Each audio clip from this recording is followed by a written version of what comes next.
1961, Thuir, sud de la France. Un homme pose son stylo sur la table. La signature est à peine sèche. 4 générations, 95 ans de labeur. Vendu. À son apogée, Beer était partout. 750 ouvriers, 30 millions de litres par an. Un entrepôt bâti par Gustave Eiffel. La plus grande cuve en chêne du monde. 1 200 000 litres, construite en 15 ans. L'apéritif numéro 1 de France. Affiché sur les murs de chaque village, imprimé sur les timbres de la République. Servi sur les tables de Paris à Saïgon. Puis mes silences. Comment un empire bâti par 2 frères, sans le sou, s'effondre-t-il en une génération? Ce n'est pas la guerre qui l'a tué, pas la concurrence, pas le marché. C'est la famille elle-même. BRR, la chute d'un empire Thuir, Pyrénées-Orientales, 1866 à 1961. L'histoire d'une ambition extraordinaire, d'une trahison silencieuse et d'un vers qu'on ne portera plus jamais au même nom. Tout commence par une route de poussière. Nous sommes en 1846, dans le village de Corsavy, niché dans les Pyrénées-Orientales, à quelques kilomètres de la frontière espagnole. C'est un village pauvre, comme tant d'autres dans cette région aride du Roussillon. Les maisons sont en pierre grise. Les hivers sont durs. Les perspectives, presque nulles. Dans ce village vit une famille modeste, les Violets. 5 enfants, un père qui travaille à la terre. Pas de fortune, pas de titre, pas de réseau. Juste 2 mains et la volonté d'aller chercher ailleurs ce que la vie ici ne peut pas donner. Les 2 aînés s'appellent Simon et Palladius. Un jour, sans fanfare, sans adieu déchirant, ils chargent leurs mules, ramassent leurs maigres économies et partent. Ils ne savent pas encore où ils vont. Ils savent seulement qu'ils ne resteront pas.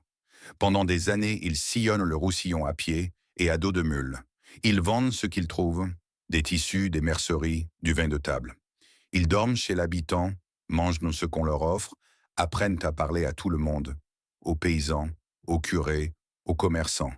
Ils développent un sens aigu du marché avant même de savoir ce que ce mot signifie vraiment. Ce n'est pas une vie glorieuse, c'est une école. Chaque village traversé leur apprend quelque chose. Chaque vente ratée leur enseigne une leçon. Et dans cette région du Languedoc-Roussillon, ils observent une chose essentielle. Les gens aiment boire. Ils aiment se retrouver. Ils aiment l'apéritif. Ce moment suspendu entre le travail et le repas, entre la fatigue et la joie. Ils prennent note. En 1866, après 20 ans de commerce ambulant, Simon et Palladius Violette s'arrêtent enfin. La ville, Thuir, une bourgade tranquille à une vingtaine de kilomètres de Perpignan, entourée de vignes et d'oliviers.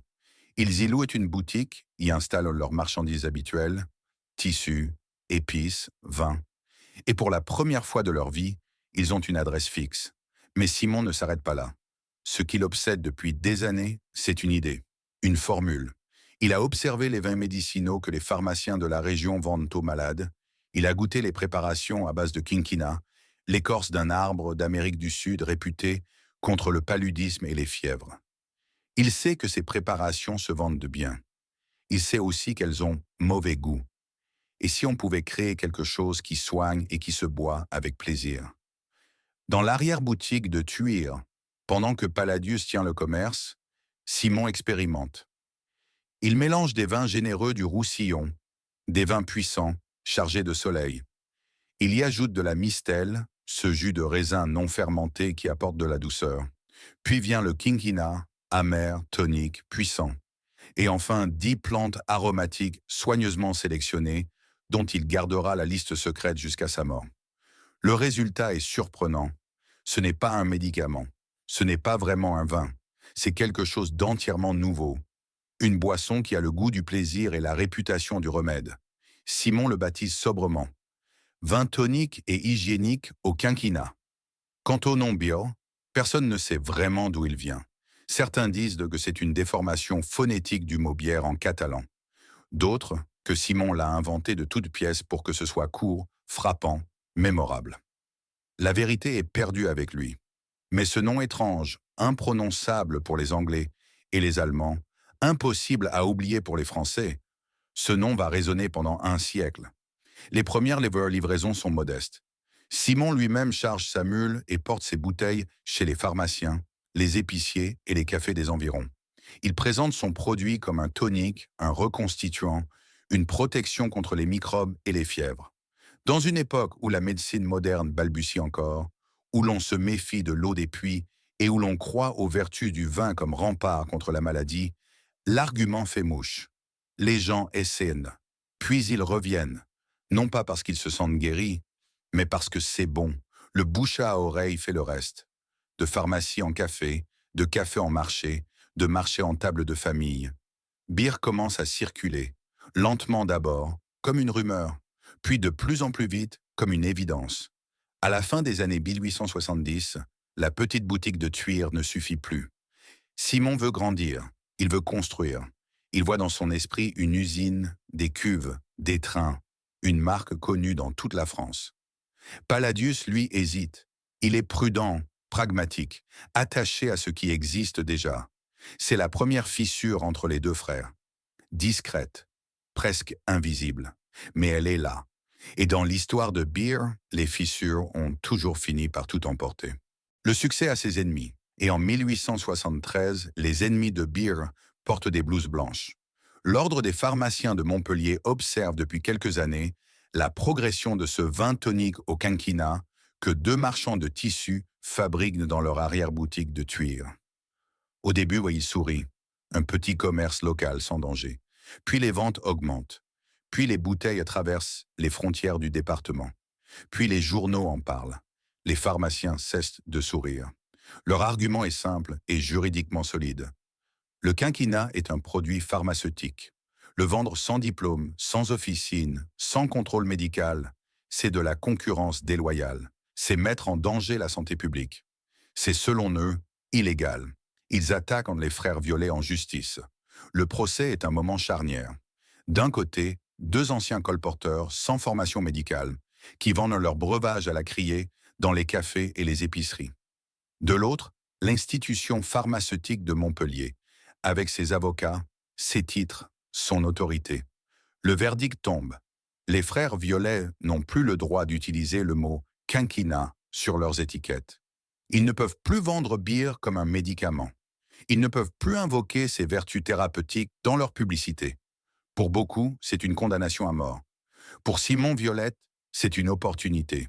Il passe la nuit suivante à réfléchir. Son produit n'a pas changé.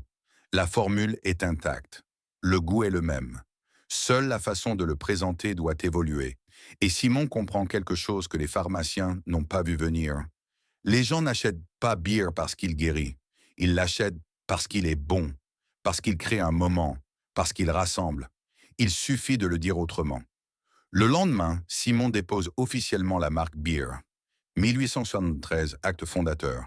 Et il réinvente son discours commercial en quelques mots qui vont traverser les décennies. Tonique, hygiénique, à base de vin généreux et de quinquina. Pas un médicament, pas un vin ordinaire. Quelque chose entre les deux. Une boisson qui fait du bien, qui respecte le corps, qui célèbre le plaisir sans culpabilité. Dans la France de la fin du XIXe siècle, où l'hygiénisme est une philosophie populaire et où l'apéritif est un rituel social sacré, ce positionnement est parfait. Le tribunal a voulu tuer Beer. Il vient, sans le savoir, de lui donner ses ailes. Les ventes explosent. Libéré de l'image austère du médicament, Beer envahit les cafés, les brasseries, les tables de famille. On le sert frais, dans un verre à pied, avant le repas du dimanche. On le boit entre amis sur les terrasses du midi. On l'offre aux invités comme on offre quelque chose de précieux, avec la conscience tranquille de celui qui prend soin des siens. Les commandes arrivent de toute la région, puis de tout le pays.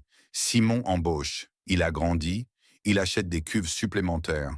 Il développe un réseau de représentants qui parcourent la France avec des échantillons et des arguments. Palladius, toujours prudent, tient les comptes, surveille les stocks, négocie avec les fournisseurs. Ensemble, ils forment une machine commerciale redoutable. Et Simon voit déjà plus loin, beaucoup plus loin. En 1876, il modifie ses statuts de la société. L'activité de vente de tissus est abandonnée définitivement. Désormais, les frères Violette ne font plus qu'une seule chose. Bière. 2 comptoirs d'achat sont ouverts en Espagne pour sécuriser l'approvisionnement en raisin. Les chais de Thuir s'agrandissent une première fois, puis une deuxième. Les tonneaux se multiplient dans la cour. Et Simon a une vision qui dépasse les limites de ce que Thuir peut encore contenir. Il veut construire quelque chose d'immense, quelque chose qui n'a jamais existé. Un temple dédié à Beer.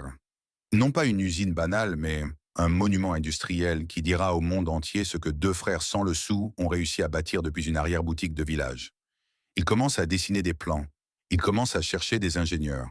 Et parmi les noms qui circulent dans les milieux industriels de l'époque, il y en a un qui se détache, un homme dont la réputation en matière de structure métallique n'a pas encore atteint son sommet, mais qui commence à faire parler de lui pour l'audace de ses constructions. Son nom, Gustave Eiffel. Mais ça, c'est l'histoire du prochain chapitre. Il y a des moments dans l'histoire d'une entreprise où l'ambition cesse d'être un rêve et devient de la pierre, du fer, du bois.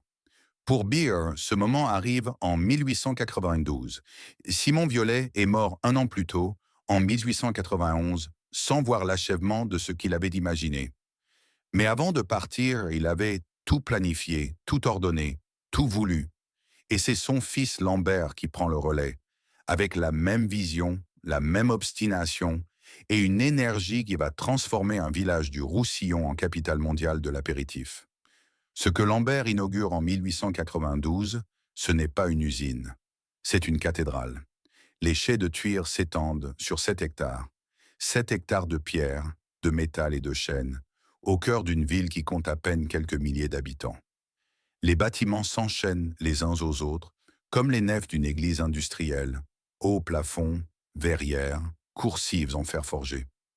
L'architecture oscille entre l'art nouveau et les prémices de l'art déco, avec cette élégance particulière qu'on réserve aux bâtiments qu'on veut éternels. Et au centre de tout, les cuves. 70 tonneaux en chêne massif, chacun d'une contenance de 2000 hectolitres. Alignés dans les travées comme des géants endormis, ils dégagent dans l'air humide et frais une odeur de bois, de raisin et de temps. La capacité totale de stockage dépasse 15 millions de litres. C'est à ce moment-là la plus grande cave du monde. Mais Lambert ne s'arrête pas là. La pièce maîtresse de l'empire Beer n'est pas dans les chiffres. Elle est dans un objet unique, démesuré, presque absurde dans ses proportions. La grande cuve, construite sur une période de 15 ans, elle est inaugurée dans les années 1930 sous l'impulsion des héritiers Violet. Ses dimensions défient l'entendement. 16 mètres 46 de diamètre, 10 mètres de hauteur, 110 tonnes à vide, 1 200 000 litres de contenance, soit l'équivalent de plus d'1 600 000 bouteilles de vin. Les douelles en chêne qui forment ses parois ont 14 cm d'épaisseur. Le cerclage d'acier qui la maintient court sur 1 km 860 mètres. Elle aurait été construite par la société française de tonnellerie Marchive Fruensholz. Et aucune cuve de cette taille n'existait nulle part ailleurs dans le monde. Les visiteurs qui entrent dans la salle où elle trône s'arrêtent toujours. Ils lèvent la tête. Ils restent silencieux un moment, comme on le fait devant quelque chose qu'on ne comprend pas tout de suite, quelque chose qui dépasse la mesure ordinaire des choses humaines. C'est exactement l'effet recherché. Mais pour faire tourner un empire de cette taille, il faut plus que des cuves. Il faut des trains. Lambert Violet comprend très tôt que le goulot d'étranglement de Beer n'est pas la production, c'est le transport. Des millions de litres à faire entrer, des millions de bouteilles à faire sortir, des wagons de raisins espagnols à recevoir, des caisses de Beer à expédier vers Paris, Marseille, Bordeaux et au-delà vers les colonies françaises, vers l'Amérique, vers le monde entier. Il fait appel à Gustave Eiffel. L'homme qui construira quelques années plus tard la tour qui porte son nom est alors au sommet de son art. Il conçoit pour Beer une gare intérieure, un hall de marchandises couvert, avec sa verrière en fer et verre, ses voies de ferrées qui pénètrent directement dans le cœur de l'usine. Les trains de marchandises entrent chargés de matières premières. Ils ressortent chargés de Beer. Cette gare Eiffel va fonctionner pendant presque un siècle, jusqu'en 1989. En 1903, Lambert Violet prend une décision qui va transformer Beer en phénomène culturel autant que commercial. Il lance un concours d'affiches publicitaires, annoncé dans Le Monde Illustré le 28 février. Le thème imposé est simple. Beer, tonique, hygiénique, à base de vin généreux et de quinquina. Le prix est généreux. La liberté créative, totale. La réponse dépasse toutes les espérances. 1900 artistes envoient leurs œuvres. Des illustrateurs, des peintres, des affichistes de toute la France attirés par la notoriété croissante de la marque et par l'opportunité de s'exprimer sur un sujet aussi populaire. Les 40 affiches sélectionnées sont des chefs-d'œuvre de l'art nouveau.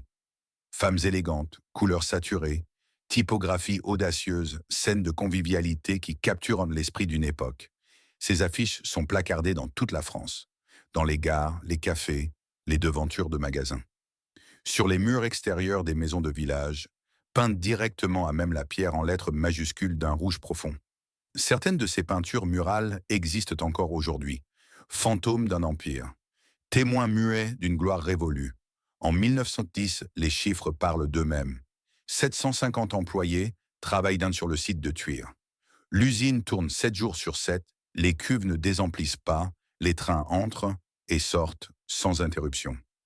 Beer distribue plus de 30 millions de litres par an, un chiffre qui place la marque au rang des plus grandes entreprises agroalimentaires de France. La ville de Thuir vit pour et par Beer. La famille Violet construit un hôpital pour ses ouvriers, un stade, des logements, des avantages sociaux qui n'existent presque nulle part ailleurs en France à cette époque. Congés payés, couverture maladie, retraite partielle. Dans un pays où le patronat est encore largement indifférent au sort de ses employés, les Violets font figure d'exception. Thuir n'est plus un village, c'est un royaume, et Beer en est le roi incontesté, affiché sur les timbres de la République française, visible dans les films d'Alfred Hitchcock, servi dans les cafés de Saïgon comme dans les brasseries de Montmartre. 30 millions de litres, 750 ouvriers, la plus grande cave du monde, une gare Eiffel, 40 affiches d'art, un empire familial bâti en 40 ans depuis une arrière-boutique de colporteurs. Simon Violet était parti avec une mule et une idée. Ses héritiers ont construit une légende. Mais les empires ont une mémoire courte. Et ce qui monte toujours, un jour, redescend. La question n'est pas si Beer va tomber. La question est, qui va le laisser tomber? Il existe dans l'histoire des grandes familles des moments où tout repose sur une seule personne. Pas le fondateur, pas l'héritier triomphant, mais celui ou celle qui se trouve là quand tout vacille, qui pose les deux mains sur ce qui tremble et qui dit « Pas maintenant, pas sous ma garde ». Pour Beer, cette personne s'appelle Mary Violette. Mais avant d'arriver à elle, il faut comprendre ce que Lambert a construit et ce qu'il a laissé derrière lui. Quand Simon Violette meurt en 1891, son fils Lambert n'a pas encore 30 ans. Il aurait pu se contenter de ce que son père avait bâti. Il aurait pu gérer, maintenir, préserver. C'était déjà considérable. Une usine en pleine expansion, une marque reconnue dans tout le Midi, un réseau commercial qui s'étendait de Paris aux colonies. Lambert choisit d'aller plus loin. C'est lui qui inaugure les Grands Chais en 1892. C'est lui qui commande la gare Eiffel, qui lance le concours d'affiches de 1903, qui ouvre les comptoirs en Espagne, qui transforme Thuir en capitale industrielle du Roussillon. Sous sa direction, Beer cesse d'être une success story régionale pour devenir un phénomène national. Les chiffres de 1910, 30 millions de litres, 750 employés, sont son œuvre. Lambert Violet n'est pas le fondateur de Beer, mais il en est l'architecte. Et en août 1914, quelques semaines après le début de la Grande Guerre, il meurt. La France est en guerre. Les hommes partent au front par millions. L'économie se contracte. Les usines tournent au ralenti. Les approvisionnements deviennent incertains. Et à Thuir, une femme se retrouve seule à la tête d'un empire qui emploie des centaines de personnes et produit des dizaines de millions de litres d'apéritifs chaque année. Mary Violette n'a pas demandé ce rôle. On sait peu de choses d'elle, son prénom, son lien avec Lambert et le fait qu'elle a tenu. Pendant 6 ans, de 1914 à 1920, elle dirige Beer, dans un pays en guerre, puis en reconstruction, avec les pénuries, les deuils, les incertitudes de l'après-conflit qui pèsent sur chaque décision. Elle maintient la production, elle protège les emplois, elle garde la machine en marche. C'est souvent les personnes les moins visibles dans l'histoire qui font le travail le plus essentiel. Mary Violet n'a pas de statue à Thuir. Son nom n'apparaît pas dans les publicités de l'époque. Mais sans elle, l'empire Beer aurait pu s'effondrer bien avant 1961. En 1920, ses enfants prennent le relais. Jacques et Simone Violette, troisième génération, arrivent à la tête de l'entreprise dans un contexte radicalement différent. La guerre est finie. La France des années folles veut oublier, veut célébrer, veut boire. Et Beer est là, parfaitement positionné pour surfer sur cette vague de légèreté retrouvée. Jacques a le tempérament d'un bâtisseur, comme son grand-père Simon. Simone apporte la rigueur et la continuité. Ensemble, ils lancent la dernière grande phase d'expansion de l'Empire. De nouvelles cuves sont commandées. Les chais sont agrandis une fois encore, faisant de Thuir, pour la deuxième fois de son histoire, la plus grande cave du monde. En 1934, une cuve monumentale de 4205 hectolitres est ajoutée au dispositif, suivie des 70 cuves de 2000 hectolitres qui portent la capacité totale à des niveaux jamais atteints. Et les ventes suivent. 1935, c'est l'année où tout atteint son sommet. Beer est l'apéritif numéro 1 de France. 35 millions de litres vendus dans l'année. La marque est exportée dans le monde entier. En Angleterre, en Belgique, aux États-Unis avant la Prohibition, dans les colonies françaises d'Afrique et d'Asie. Les affiches Beer ornent les murs de Saïgon comme ceux de Casablanca. Un timbre-poste français de 1932 porte discrètement le nom de la marque sur sa marge. Un détail minuscule qui dit tout de la place qu'occupe Beer dans la culture populaire française. Dans les cafés du midi, commander un Beer est un geste aussi naturel que respirer. Dans les foyers ouvriers, la bouteille de Beer trône sur la table du dimanche comme un symbole de respectabilité modeste et joyeuse. Dans les milieux bourgeois, on le sert à l'apéritif avec la conscience tranquille de celui qui choisit une boisson tonique et hygiénique. Beer n'est plus seulement une boisson, c'est un rituel, une institution, une partie de ce que signifie être français dans l'entre-deux-guerres. Et pourtant, sous la surface de ces chiffres triomphants, quelque chose se prépare que personne dans la famille Violette ne veut voir. Le monde change. Lentement d'abord, puis de plus en plus vite. Les goûts évoluent, les générations se succèdent avec de nouvelles habitudes, de nouveaux désirs, de nouvelles références. Ce qui semblait éternel en 1935, ce rituel de l'apéritif à base de vin quininé, ce geste hérité du 19e siècle, n'est pas éternel. Rien ne l'est jamais. Et quelque part en Europe, dans les caves allemandes et les distilleries écossaises, une autre boisson attend son heure. Une boisson ambrée, forte, sans prétention médicinale. Une boisson que les soldats américains vont bientôt faire traverser l'Atlantique dans leur musette. On l'appelle le whisky. Beer ne le sait pas encore. Jacques et Simone Violet savourent tard leur triomphe, comptent leurs millions de litres, agrandissent encore leur chai. Ils sont au sommet du monde. Et c'est toujours au sommet qu'on voit le moins bien ce qui monte vers vous. Il y a une chose que les empires ont en commun. Ils ne meurent jamais d'un seul coup. Ils s'effritent, lentement, par couches successives, comme une falaise que la mer ronge année après année, sans bruit, sans spectacle, jusqu'au jour où un pan entier s'effondre et où tout le monde fait semblant d'être surpris. Pour Beer, l'érosion commence en septembre 1939. Quand la France entre en guerre, Beer est encore au sommet. Les caves de Thuir stockent des millions de litres. Les commandes arrivent de toute l'Europe. La machine tourne, mais dès les premières semaines du conflit, les signaux d'alarme s'allument un à un. Les hommes partent. Les ouvriers de Thuir rejoignent les régiments, laissant derrière eux des postes vacants que personne ne peut combler. Les lignes d'approvisionnement se perturbent. Les raisins d'Espagne deviennent plus difficiles à obtenir. Les transports sont réquisitionnés pour l'effort de guerre.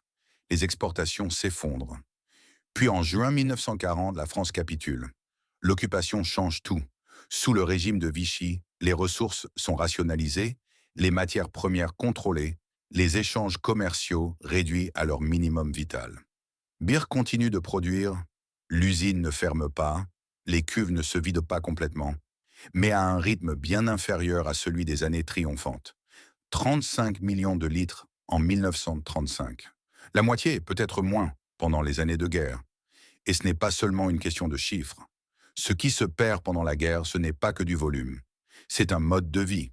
L'apéritif d'avant-guerre, ce rituel lent et convivial du dimanche midi, ce verre de Baer servi avec des olives et du thym, appartient à un monde que le conflit va fracasser. Les gens qui reviennent des camps, des chantiers de travail forcés, des maquis et des tranchées ne sont plus tout à fait les mêmes. Leurs habitudes non plus.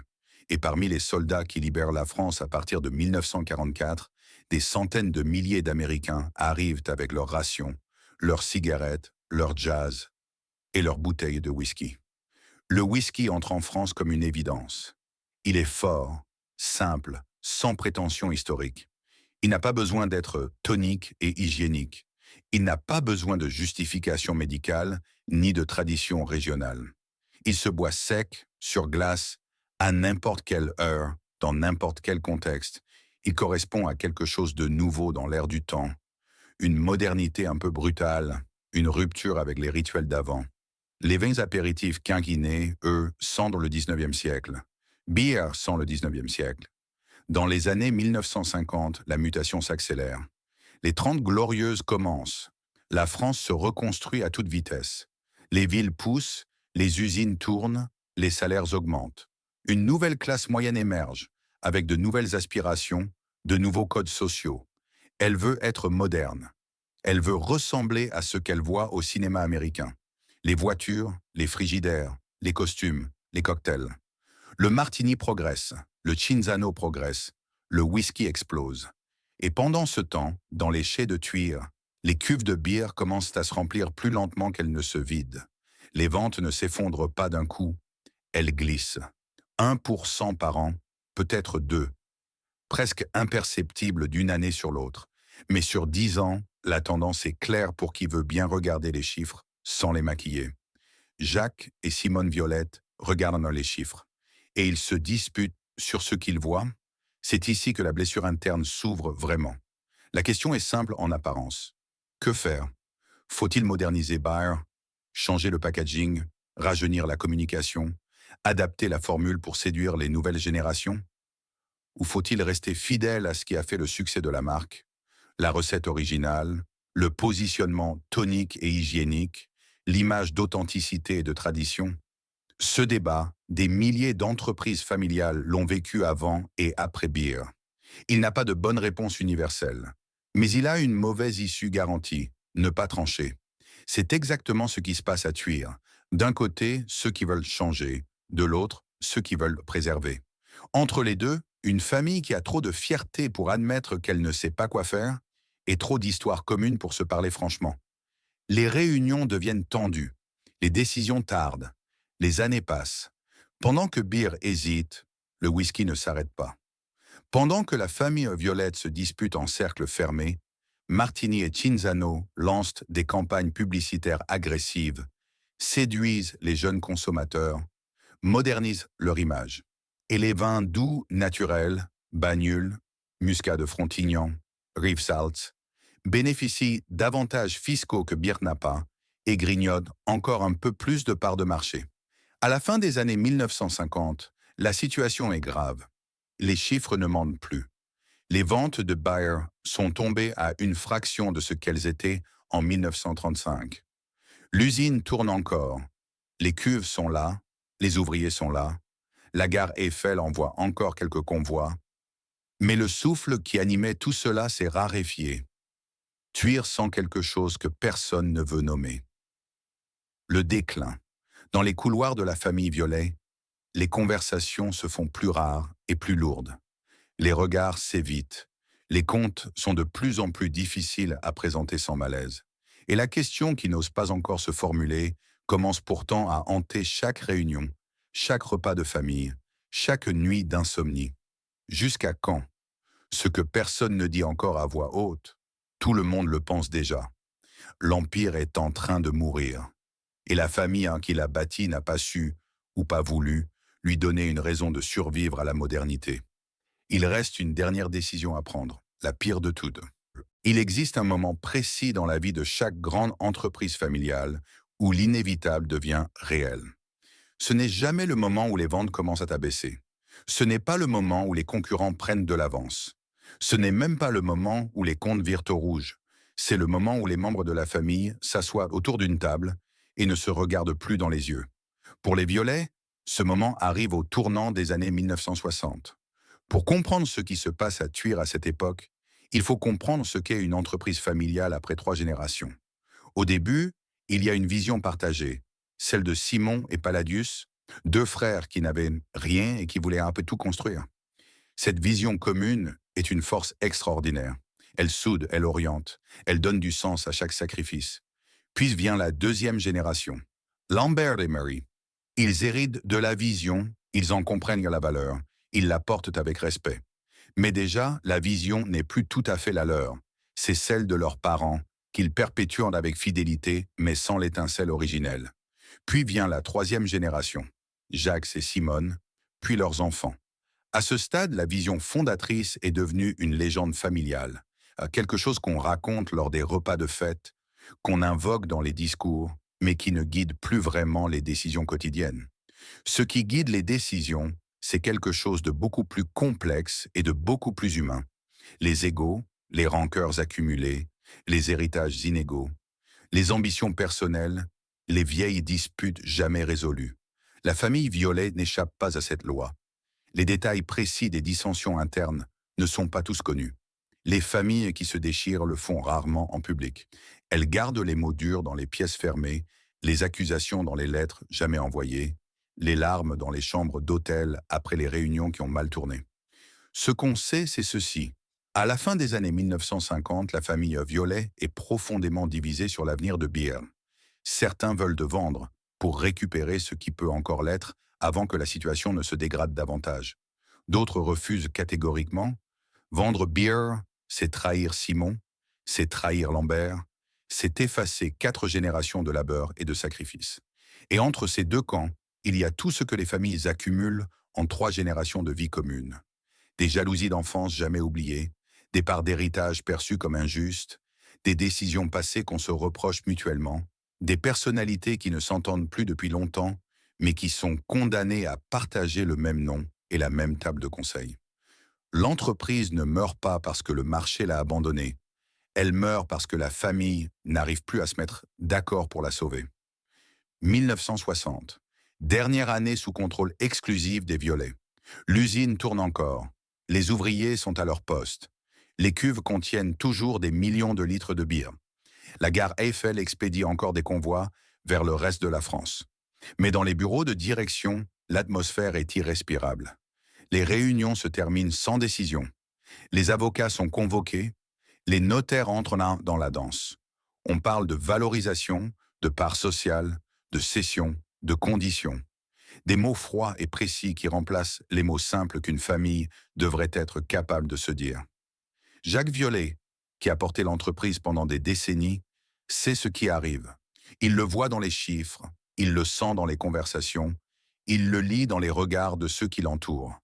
L'empire que son grand-père a bâti avec une mule et une idée, que son père a transformé en cathédrale industrielle, que sa mère a protégé pendant une guerre, cet empire va changer de main. Il ne peut pas l'arrêter. Personne ne peut l'arrêter. À la fin de l'année 1960, la décision est prise. Beer sera vendu à la compagnie Dubonnet-Cinzano, la CDC, un groupe qui possède déjà 2 des marques concurrentes qui ont contribué à affaiblir Beer pendant les années 1950. Un groupe qui n'achète pas Beer par amour de l'apéritif roussillonnais, ni par respect pour l'histoire des frères Violet. Il achète les infrastructures, les chais, les cuves, la capacité de stockage, la gare Eiffel, les 15 millions de litres de capacité de production. Bar, le nom, la formule, la légende, est une ligne supplémentaire dans un catalogue de produits. 1961, le jour de la signature. On ne connaît pas la date exacte. On ne sait pas si le soleil brillait sur Tuire ce jour-là, si les cigales chantaient dans les vignes autour de la ville, si l'air sentait le thym et la garrigue, comme il le fait si souvent dans ce coin du Languedoc. Ce qu'on sait, c'est qu'un homme de la famille Violet a pris un stylo et qu'il a signé. Dans le même temps, à quelques centaines de mètres de là, l'usine tournait comme tous les jours. Les ouvriers de Tuire faisaient dès leur travail, surveillant les cuves, vérifiant les températures, chargeant les camions. Ils ne savaient pas encore. Personne ne leur avait dit. Pour eux, ce mardi ou ce jeudi de 1961 était un jour ordinaire. Ils ne savaient pas qu'ils venaient de perdre quelque chose d'irremplaçable. Pas leurs emplois, pas encore. Pas leur salaire, Pas tout de suite. Mais les gens pour qui il travaillait, les gens dont il portait le projet depuis des années, les Violettes, cette famille qui avait construit un hôpital pour ses ouvriers, un stade, des avantages sociaux impensables ailleurs. Cette famille qui avait traité Tuire comme un royaume dont chaque habitant était le sujet et le bénéficiaire. Ces gens-là venaient de partir. Et ce qui restait, les cuves, les murs, les machines, le nom en lettres rouges sur les façades, ce n'était plus que l'enveloppe vide d'un empire dont l'âme venait de s'éteindre. La CDC prend possession des lieux. Elle garde ce qui l'intéresse, les installations, la capacité de production, le réseau de distribution. Elle installe à Tuire d'autres marques de son portefeuille.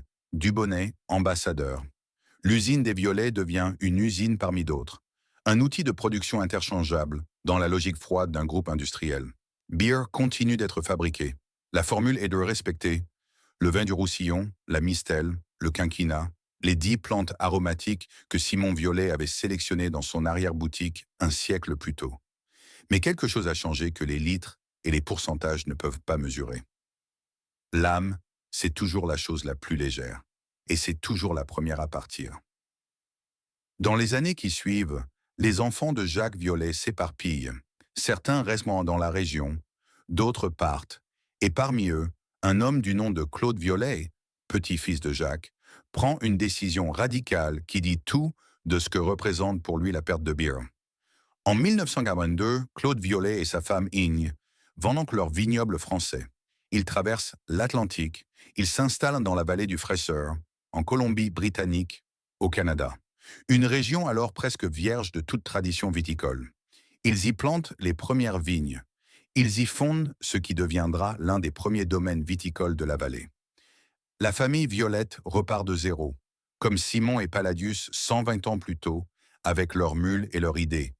Mais cette fois, il n'y a plus de Tuire, il n'y a plus de Beer, il n'y a plus d'empire à construire sur les ruines du précédent. Il y a seulement un homme, une femme et une terre nouvelle qui attend. Il y a une violence particulière dans la façon dont les grands groupes industriels absorbent les marques familiales. Ce n'est pas une violence physique. Les murs restent debout, les machines continuent de tourner, les bouteilles continuent de se remplir. Personne ne crie, personne ne pleure dans les couloirs. Du moins pas en public. C'est une violence administrative, propre, silencieuse, définitive. Un nom qui était une histoire devient un code produit. Une légende qui traversait les générations devient une ligne dans un tableau Excel. Un empire bâti par des hommes et des femmes qui y avaient mis leur vie entière devient, dans la langue des actionnaires, un actif de bilan.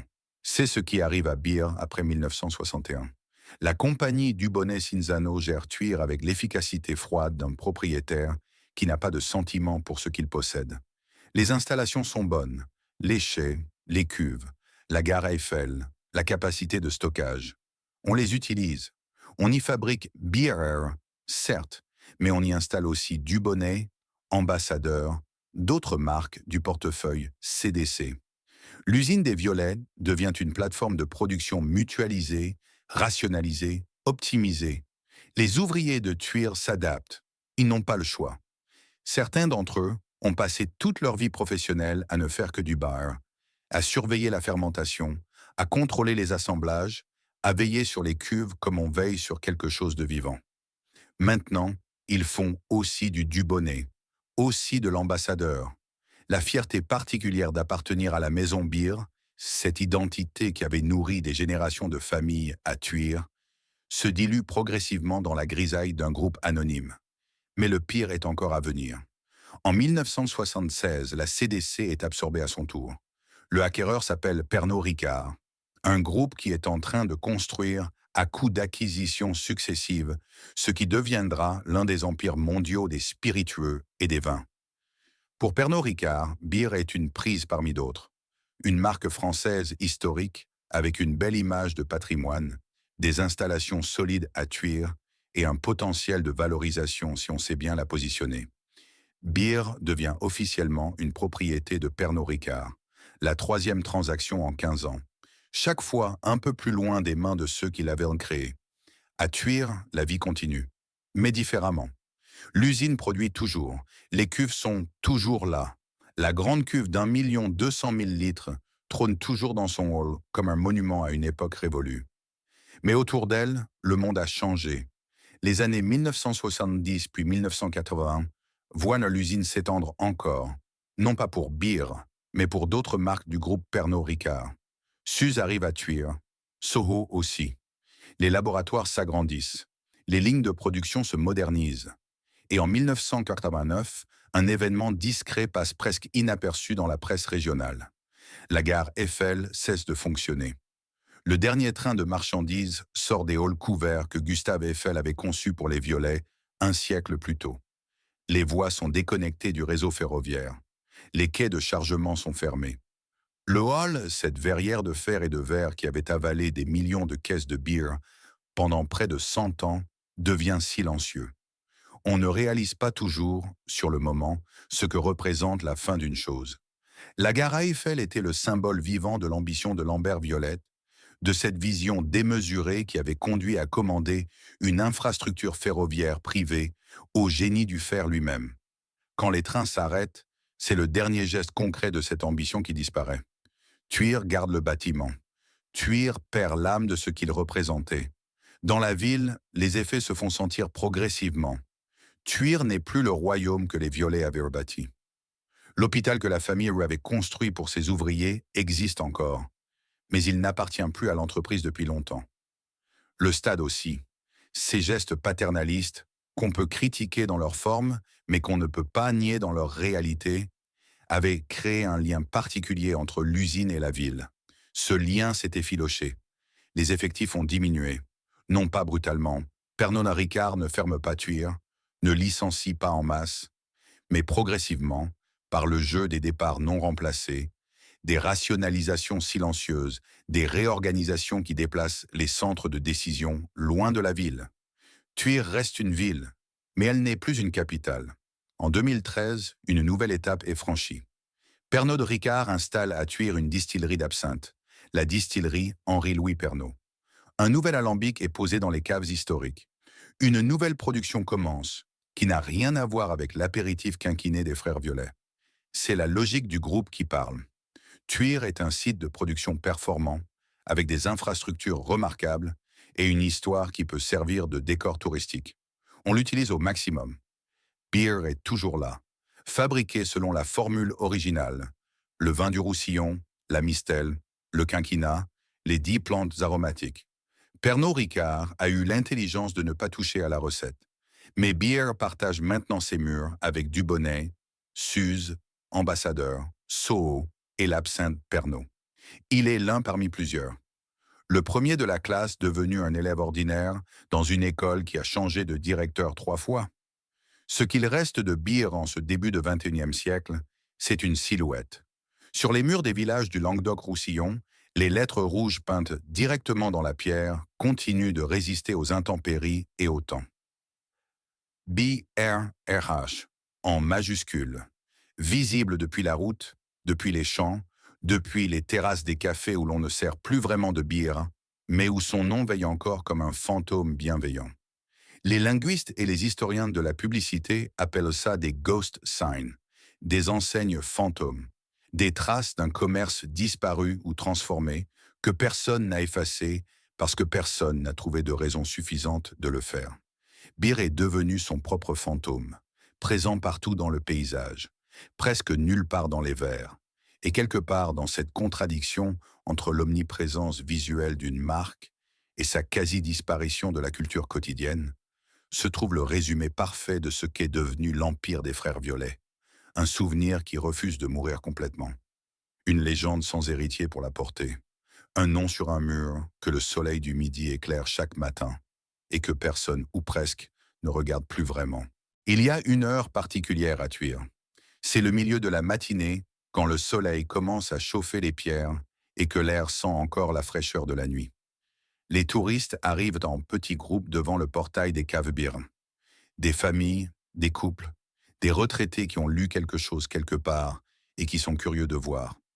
Le guide les accueille. Il leur parle de Simon et Palladius. Il leur montre les affiches Art Nouveau. Il les conduit dans les travées où les 70 cuves en chêne se dressent dans la pénombre comme des cathédrales miniatures. Et puis il les amène devant elle. La grande cuve, 16 mètres 46 de diamètre, 10 mètres de hauteur, 1 200 000 litres. Les visiteurs s'arrêtent, ils lèvent la tête, ils sortent leur téléphone. Ils cherchent un cadrage qui pourrait rendre compte de quelque chose d'aussi démesuré, et ils réalisent très vite que ça ne rentre dans aucun cadre. Certaines choses moitiés n'existent vraiment que quand on se tient devant elles. La cuve ne contient plus de bière depuis longtemps. Elle ne contient plus rien. Elle est là, immobile, dans son hall demi-obscur, comme un vaisseau échoué qui aurait choisi de rester là plutôt que de disparaître. Elle pèse 110 tonnes à vide. Personne ne la bougera jamais. Elle finira ses jours ici, dans cette cave de Tuire, témoin silencieux d'une époque où l'ambition des hommes prenait des proportions que même eux ne comprenaient pas entièrement. Le guide explique qu'elle a pris 15 ans à construire. Un visiteur demande combien de temps elle a servi. Le guide sourit. Il dit « plusieurs décennies ». Ce qu'il ne dit pas, ce que personne ne dit vraiment dans ses visites guidées, c'est que cette cuve est le symbole parfait de ce qu'est devenu Bir. Immense, irremplaçable et vide. La visite des caves Bir est aujourd'hui l'une des attractions touristiques majeures des Pyrénées-Orientales. Le site est géré en partenariat entre Pernod Ricard, qui possède la partie productive de l'usine, et l'agglomération de Tuire, qui administre la partie muséale. C'est un découpage qui dit beaucoup sur ce qu'est devenu Bir, à la fois patrimoine public et outil industriel privé, à la fois lieu de mémoire et site de production, à la fois passé et présent. Les visiteurs parcourent les anciens chais, admirent les affiches du concours de 1903 exposées dans ce qui fut l'un des grands halls de production. Ils s'arrêtent dans le hall Eiffel, cette verrière de fer et de verre qui, depuis 1940, n'accueille plus de trains mais accueille des regards. Ils goûtent un verre de bière à la fin de la visite, dans la boutique, et repartent souvent avec 1 ou 2 bouteilles sous le bras. C'est une belle visite, instructive, bien organisée, mais ce n'est plus vraiment Bir, c'est le musée de Bir. Ce n'est plus l'Empire, c'est l'exposition sur l'Empire. Et la frontière entre les deux, même si elle reste invisible à l'œil, est aussi réelle que les 15 millions de litres qui manquent dans les cuves. Au-delà des murs de l'usine, Bir continue d'exister d'une façon que personne n'avait vraiment planifiée. Sur les routes du Languedoc-Roussillon, sur les murs des villages de la Garrigue et des plaines viticoles, les ghost signs résistent. Ces peintures murales commandées un siècle plus tôt, ces lettres rouges appliquées directement sur la pierre par des équipes de peintres itinérants qui sillonnaient la France pour le compte de la marque, elles sont toujours là. Certaines ont pâli jusqu'à n'être plus qu'une ombre. D'autres restent d'une lisibilité surprenante, comme si la pierre elle-même avait décidé de garder la mémoire de ce qui lui avait été confié. Dans des villages où personne n'a commandé de bière depuis 40 ans, le nom de la marque veille sur la place principale, au-dessus de l'épicerie fermée ou de la façade du café qui a changé 3 fois de propriétaire. Les historiens de la publicité qui étudient ces enseignes fantômes disent qu'elles constituent une forme involontaire d'archive, une carte du territoire commercial d'une époque. Chaque mur portant le nom de Bir indique un endroit où, un jour, la marque était assez puissante pour justifier l'investissement d'une campagne de peinture murale. C'est une carte d'un empire disparu, tracée à même le paysage, lisible depuis la route. En 2012, Pernod Ricard prend une décision commerciale qui fait quelques titres dans la presse spécialisée. Bir est réintroduit sur le marché américain. C'est un marché que la marque avait quitté à l'époque de la Prohibition, dans les années 1920. 90 ans d'absence. Une génération entière d'Américains qui ne connaît Bir que comme un mot étrange aperçu dans un vieux film français ou dans une série télévisée. Dans Mad Men, la série américaine sur le monde de la publicité des années 1960, la saison 4 consacre un épisode entier à une campagne publicitaire pour Bir, qui remporte un CLEO Award en avril 1965. Le critique Keith Phipps note avec une lucidité cruelle: l'un des autres Clio est allé à Bir, un apéritif à base de vin dont l'échec a percé en Amérique illustre que même la meilleure publicité ne peut pas vendre quelque chose que les gens ne veulent pas. Cette phrase, écrite pour commenter une fiction, est peut-être le résumé le plus juste de toute l'histoire de Bir. On peut avoir le meilleur produit du monde. On peut avoir la meilleure histoire, les meilleures affiches, les meilleures intentions. Si le moment n'est plus là, Si la culture a tourné, si les goûts ont changé, si le monde a décidé de vouloir autre chose, aucune campagne ne peut renverser le courant. La réintroduction de 2012 est modeste. Beer trouve quelques amateurs dans les bars à cocktails branchés de New York et de Los Angeles, où la vague du craft cocktail et de la redécouverte des apéritifs historiques crée un public curieux pour les vieilles marques françaises. C'est mieux que rien. C'est infiniment loin de 35 millions de litres par an. Et pendant ce temps, quelque part dans la vallée du Fraser, en Colombie-Britannique, la vigne pousse.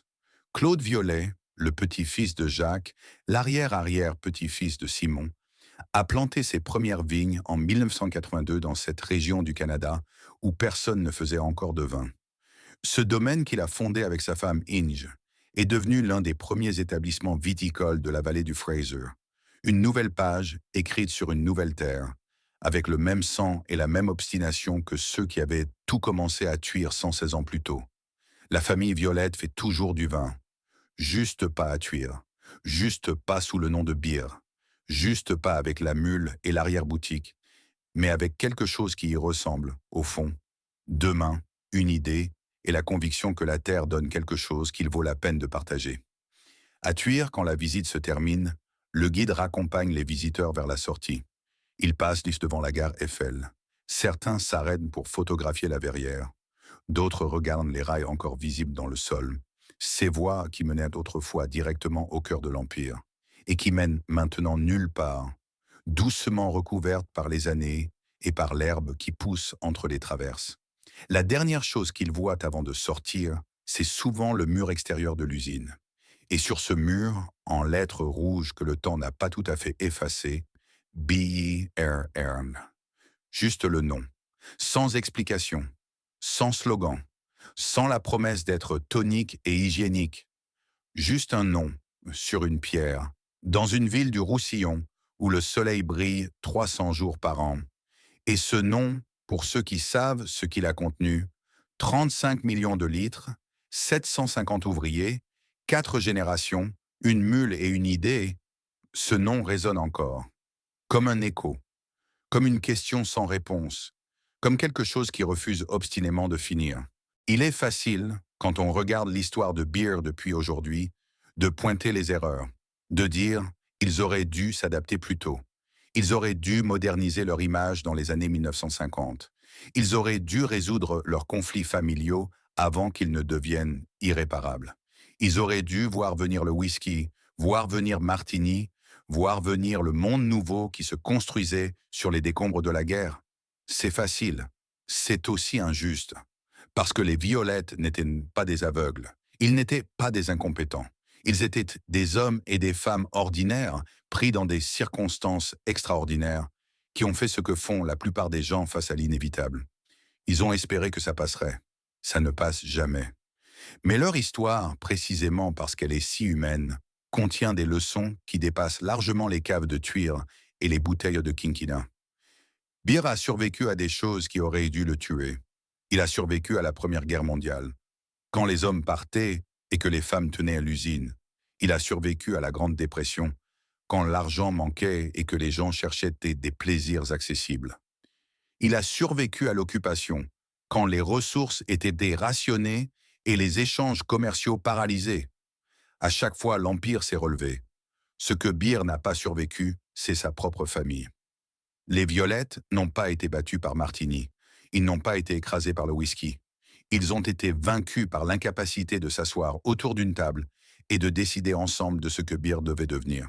La division interne, ses égos blessés, ses héritages contestés, ses rancœurs accumulées sur 3 générations, et accompli ce que ni la guerre, ni la concurrence n'avaient réussi à faire.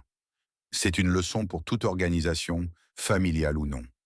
Les menaces extérieures sont visibles. On peut les anticiper, les cartographier, les combattre.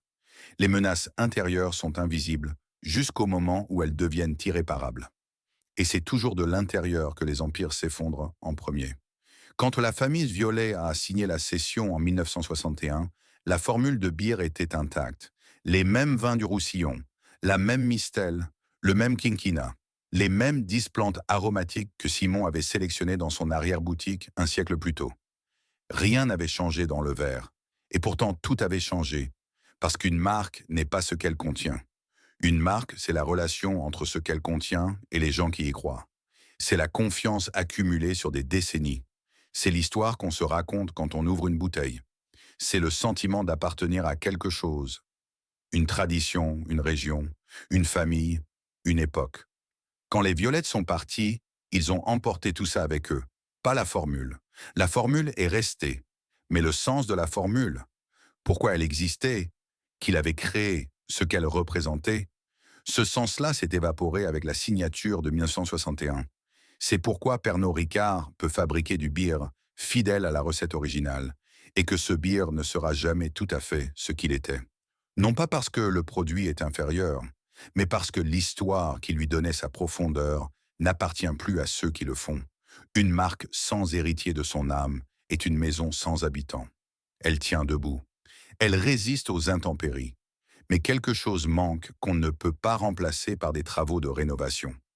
Il y a une tentation naturelle, face au succès, de croire qu'il est permanent. En 1935, quand Beer vendait 35 millions de litres et dominait le marché français de l'apéritif, il était raisonnable de penser que cette position était solide. Elle l'avait été pendant 70 ans. Les caves étaient les plus grandes du monde. La marque était sur les timbres, dans les films, sur les murs de chaque village. Qu'est-ce qui pouvait changer ça? La réponse, on la connaît maintenant. Le temps. Rien d'autre que le temps et ce qu'il fait au goût, aux modes, aux générations qui se succèdent avec de nouvelles références et de nouveaux désirs. Le whisky n'a pas gagné parce qu'il était meilleur que beer. La question de savoir lequel des deux est meilleur n'a aucun sens. Ce sont deux produits différents qui répondent à deux états d'esprit différents. Le whisky a gagné parce qu'il correspondait à ce que le monde de l'après-guerre voulait être. Moderne, direct, international, affranchi des traditions du 19e siècle. Beer correspondait à ce que le monde d'avant-guerre avait été. Ce n'est pas un défaut. C'est simplement la façon dont le temps fonctionne. Les empires se construisent en phase avec leur époque. Ils déclinent quand l'époque passe à autre chose et qu'ils ne passent que pas avec elle. S'adapter à temps, pas trop tôt, pas trop tard, sans trahir ce qu'on est fondamentalement, est peut-être la compétence la plus rare et la plus précieuse qu'une organisation puisse posséder. Les Violettes ne l'ont pas trouvé, pas parce qu'il manquait d'intelligence, mais parce que s'adapter exige d'accepter que ce qu'on a construit n'est pas éternel. Et accepter ça, quand on a mis 4 générations à bâtir quelque chose, c'est une douleur que peu de gens sont capables d'affronter sans se détourner. Ces 3 leçons ne sont pas des condamnations. Elles ne disent pas que les Violettes ont échoué. Elles disent qu'ils ont été humains. Avec tout ce que ça implique de grandeur et de limites, de vision et d'aveuglement, de courage et de peur. Simon Violet est parti de Corsavie avec rien et a créé quelque chose que des millions de personnes ont bu pendant un siècle. Lambert a bâti une cathédrale industrielle que Gustave Eiffel lui-même a contribué à concevoir. Mary a tenu l'Empire pendant une guerre. Jacques et Simone l'ont porté jusqu'à son apogée. Ce n'est pas rien. C'est même, à bien y réfléchir, quelque chose d'extraordinaire. Le fait que ça n'ait pas duré éternellement ne diminue pas ce que c'était. Rien ne dure éternellement. La question n'est jamais de savoir si un empire tombera, il tombera toujours. La question est de savoir ce qu'il laisse derrière lui. Et Beer a laissé beaucoup. Des murs couverts de son nom dans des centaines de villages français. Une grande cuve qui défie encore la gravité et le temps dans un hall de Tuire. Des affiches Art Nouveau qui sont aujourd'hui des œuvres de musée. Une gare Eiffel dont la verrière filtre encore la lumière du Roussillon. Et quelque part au Canada, une famille qui plante encore des vignes avec la même obstination tranquille que 2 frères qui chargeaient une mule sur les routes de Corsavie. Ce n'est pas la victoire que Simon avait imaginée, mais c'est une forme de permanence que peu d'empires peuvent revendiquer. Il est 16 heures à Tuire. Le soleil de fin d'après-midi tombe sur les toits en tuiles romaines, sur les façades ocre et les volets fermés de la sieste, sur les vignes qui commencent juste au bord de la ville et qui courent jusqu'à l'horizon dans toutes les directions. C'est une lumière particulière, cette lumière du Roussillon qui n'existe nulle part ailleurs, dense et dorée, qui fait paraître les pierres plus vieilles et les ombres plus profondes qu'ailleurs. Dans les caves-bars, la dernière visite de la journée se termine. Le huîdre accompagne le groupe vers la sortie. Ils sont une dizaine, Des touristes venus de Paris, une famille allemande, un couple d'Américains qui ont entendu parler de Beer dans un bar à cocktail de Brooklyn et ont décidé de faire le détour. Ils ont passé 2 heures dans les chais, ils ont vu les cuves, ils se sont arrêtés devant la grande cuve, comme tous ceux qui les ont précédés, silencieux, la tête levée, cherchant un cadrage impossible. Dans la boutique, ils achètent des bouteilles. Certains prennent la cuvée classique, d'autres, la rare assemblage. La version premium, née de la volonté de Pernod Ricard de redonner à Beer une dimension gastronomique. Le couple américain en prend plusieurs. L'homme dit à sa femme, en anglais, que c'est difficile de croire que cette chose existait avant la Tour Eiffel. Il n'a pas tout à fait tort. Dehors, la ville reprend ses droits. Thuir est une ville tranquille. 10 000 habitants, un marché le mardi, des platanes centenaires sur la place principale. Ce n'est plus la capitale industrielle qu'elle était sous les violets. Cette ville-usine où 750 ouvriers faisaient tourner l'empire le plus grand du monde de l'apéritif. Mais ce n'est pas non plus une ville morte. Elle respire, doucement, à son propre rythme, dans cette lumière particulière du Roussillon. Sur le mur extérieur de l'usine, côté rue, les lettres rouges sont toujours là. BRRH. Pas de slogan, pas d'explication. Juste le nom, en majuscule, sur la pierre ocre, comme il y a 100 ans, comme il y a 50 ans, comme demain probablement, parce que personne n'a trouvé de raison de l'effacer et que la pierre, dans ce coin de France, a une mémoire plus longue que les hommes qui l'habitent. Des voitures passent, quelques-unes ralentissent. Les conducteurs regardent le mur un instant, ce réflexe involontaire qu'on a devant quelque chose qu'on reconnaît sans savoir exactement pourquoi. Puis ils reprennent leur route. À l'intérieur de l'usine, derrière la partie muséale que les touristes visitent, la partie productive tourne encore. Des techniciens en blouse vérifiant les assemblages, des capteurs mesurent les températures, des lignes d'embouteillage remplissent des bouteilles au rythme régulier des machines modernes. Le vin du Roussillon entre dans les cuves, la mistelle suit. Le quinquina, toujours le même, toujours amer, toujours puissant, et les 10 plantes aromatiques dont Simon Violette a emporté le secret dans sa tombe, mais dont la formule a été transmise, transcrite, préservée avec une fidélité méticuleuse à travers 4 transactions et 160 ans d'histoire. La recette est intacte. Beer goûte exactement comme il goûtait en 1880, en 1920, en 1935, quand 35 millions de litres partaient chaque année depuis cette usine vers les tables de la France entière. Exactement pareil. Et pourtant entièrement différent, parce que ce qui l'entoure, ce qui lui donne son contexte, ce qui lui confère son sens, tout cela a changé irrémédiablement. Dans la vallée du Fraisseur, à 10 000 kilomètres de Thuir, le soleil se lève sur des vignes qui commencent tout juste à sortir de l'hiver. Claude Violet, le petit-fils de Jacques, l'arrière-arrière-petit-fils de Simon, a passé plus de 40 ans à cultiver cette terre canadienne que personne ne croyait capable de donner du bon vin. Il l'a fait avec la même obstination tranquille, le même refus de la facilité, le même amour du travail bien fait qui caractérisait les hommes de sa famille depuis que 2 frères avaient chargé une mule sur les routes de Corsavie. Ce domaine qu'il a fondé porte une autre histoire maintenant. Pas celle de Beer, pas celle de Thuir, pas celle des cuves géantes et de la gare Eiffel et des 35 millions de litres. Une histoire plus petite, plus intime, plus fragile peut-être, mais aussi plus libre, débarrassée du poids de la légende, construite sur ses propres mérites, avec ses propres erreurs, vers ses propres horizons. Le sang violet coule toujours dans des vignes, juste pas les mêmes. Revenons à Thuir. Le dernier touriste de la journée sort des caves Beer à 17h30. Il s'arrête un instant sur le seuil, sa bouteille dans son sac, et regarde la façade de l'usine dans la lumière déclinante. Il voit le mur, les lettres rouges, le nom. Il ne sait peut-être pas tout ce que ce nom contient. Il ne sait peut-être pas que 2 frères sans le sou ont inventé cette boisson dans une arrière-boutique et l'ont portée jusqu'aux tables du monde entier. Il ne sait peut-être pas que Gustave Eiffel a dessiné la gare qui permettait aux trains de marchandises d'entrer directement dans le cœur de l'usine. Il ne sait peut-être pas que la plus grande cuve en chêne du monde attend dans le hall d'à côté, immobile et pleine de silence depuis des décennies.